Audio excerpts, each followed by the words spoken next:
நேரலையில் காணலாம். கால மாறிவிட்டு துரோகத்தை செஞ்சவர் இப்போ ஒட்டுமொத்த தமிழ்நாட்டுக்கும் துரோகம் செஞ்சுட்டு இருக்கிறார். பழனிசாமி மட்டுமல்ல, அந்த துரோக கூட்டத்தில் இன்னொரு துரோகியும் இருக்கிறார். அவரை பற்றி நான் அதிகம் பேச விரும்பல. ஊழல் வழக்கில் பல சட்டங்கள் இருக்கிறத நாட்டுக்கு அறிமுகப்படுத்தின உத்தமர் அவர். உலகத்திலேயே தேர்தல் ஆணையத்திற்கு லஞ்சம் கொடுக்க பார்த்து தீகார் ஜெயிலுக்கு டூர் போனவர். இப்போ தெரிஞ்சிருக்காருன்னு உங்களுக்கு. பழனிசாமி கூட கூட்டணி வச்சுக்கிட்டா தூக்கு மாட்டிக்குவேன்னு சொன்னார். இன்னொருத்தர் காலில் விழுந்த பழனிசாமி கிட்ட இப்போ சரண்டர் ஆகியிருக்காரு. அவரை பற்றி பேச முடியுமா? இப்படிப்பட்ட லட்சணத்தில் என்டிஏ கூட்டணி இருக்கு.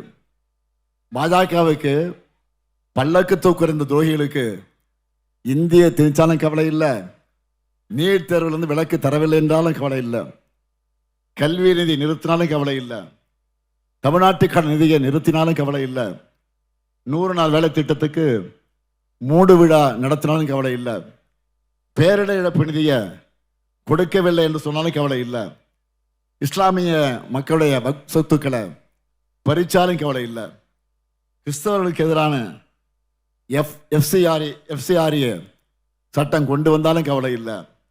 இப்போ நாடே கொந்தளிக்கிற தொகுதி மறுசீரமைப்பில் கூட பாஜகவை எதிர்த்து பேசுறதுக்கு தெம்போ திராணியோ துணிச்சலோ இல்லாமல் தமிழ்நாட்டு உரிமைகள் எல்லாம் அடகு வைக்கிற அரசியல் அவமானமாக இருக்காங்க. ஆனால் திமுக தலைமையிலான மதச்சார்பற்ற முற்போக்கு கூட்டணி என்பது உரிமைக்காக போராடும், போர்க்குணம் நிறைந்த சுயமரியாதை மிக்க கூட்டணி இந்த கூட்டணி.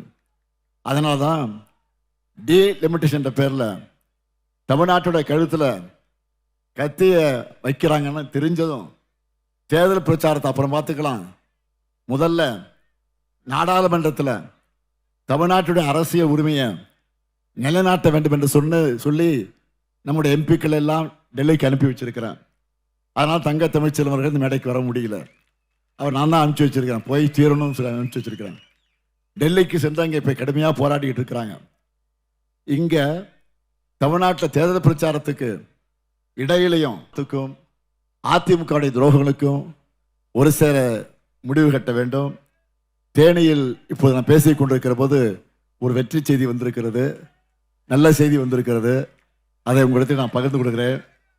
தமிழ்நாட்டுக்கு எதிராக கருப்பு சட்டம் கொண்டு வந்தாங்களா நாடாளுமன்றத்தில், நீங்கள் பார்த்துருப்பீங்கல்ல, அதில் நாம் கொண்டு வந்த தீர்மானம் தோற்கடிக்கப்பட்டு நாம் அதில் வெற்றி பெற்றிருக்கோம். இந்த வெற்றி சும்மா ட்ரெய்லர் தான், அடுத்து பெற இருக்கிற பாருங்க, அதான் மாபெரும் வெற்றி. தமிழ்நாடா டெல்லியான்னு கேட்டிருக்கேன் பாருங்க. தமிழ்நாடா டெல்லியா தேர்தலுக்கு இன்னும் இடையில 5 நாள் தான் இருக்கு. ஒரு பக்கம் கோடைக்கால வெப்பம், இன்னொரு பக்கம் தொகுதி மறுவரையா இந்த பிரச்சனை நெருப்போட வெப்பம், அதில் வெற்றி பெற்றுட்டோம். இதுக்கிடையில தான் நம்ம உடன்பிறப்பு களத்தில் இறங்கி பிரச்சார பணிகள்லாம் செஞ்சுக்கிட்டு இருக்கிறீங்க. 5 ஆண்டு ஆட்சி எந்த அளவுக்கு முக்கியமோ அதே அளவுக்கு இந்த கடைசி 5 நாட்கள் போடுகிற உழைப்பும் ரொம்ப முக்கியம். ஓய்வுக்கோ சோர்வுக்கோ இடமில்லை. ஏன்னா நம்ம இந்த தேர்தலை சும்மா ஜெயிச்சு ஆட்சிக்கு வந்தால் போதும்னு வேலை செய்யலை. 200 தொகுதிகளுக்கு மேலே நான் வெற்றி பெறோம். அதுக்காகத்தான் இவ்வளவு உழைப்போம்.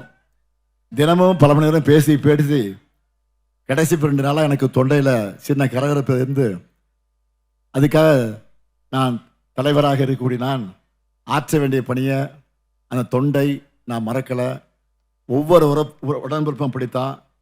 உங்கள் எல்லாருக்கும் இந்த நேரத்தை நன்றி வாழ்த்துக்கள்னு சொல்லி நான் தொடர்ந்து உழைப்போம், சரித்திர வெற்றியை பெறுவோம். அமைய உள்ள திராவிட மாடல் 2.2 ஆட்சியில் ஏற்கனவே நாம் செய்திருக்கக்கூடிய சாதனைகளை நாமே வெல்வோம், அதை முறியடிப்போம். தலை நிமிர்ந்த தமிழ்நாடு வலம் பெற வெல்வோம், ஒன்றாக வெல்வோம்.